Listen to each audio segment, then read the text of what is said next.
there is a fascinating comment by the Ksava Kabbalah on the beginning of the plague of Arbeh, locusts, this week's Sedra. So Hashem commands Moshe to stretch out his arm over Egypt and bring up the locusts, and it will consume all the grasses of the land.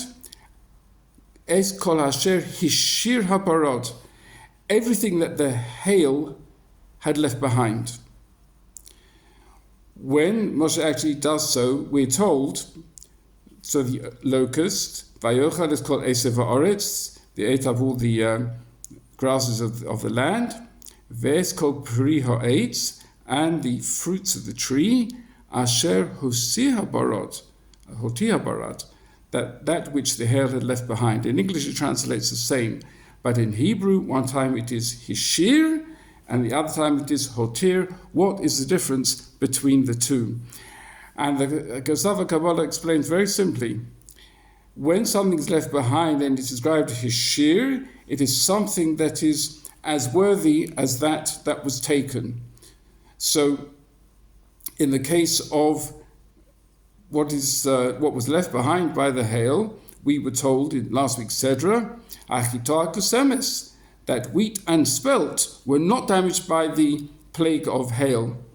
And they, of course, are very worthy to be eaten. So that is Hishir. And the intention was they're left behind in order to eat. Just as things that were destroyed could have been eaten. They're taken. But at least there's something worthy left behind. However, Lozir is something which is left behind, which is of a lesser status.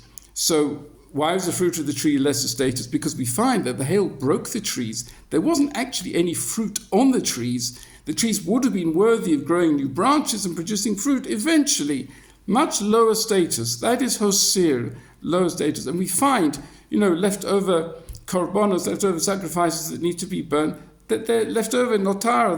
They're no use. That's why they're described as notar. And not as something which is Hashir. And there's so many examples. Ksava Kabbalah brings, for example, Vayishoach Noach, after the flood, there remained Noach and his family. Lishoyer, that's something important. And he brings other examples on both sides.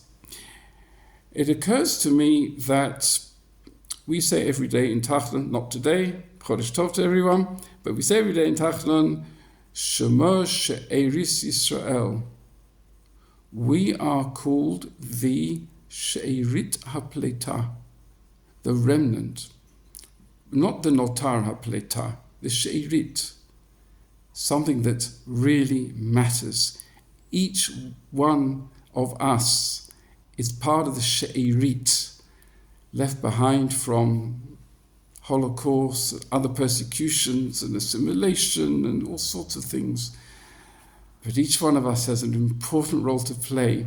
From this look at different words on the plague of locusts, we draw out a tremendous lesson, inspiration, and task for ourselves. Chodesh Tov.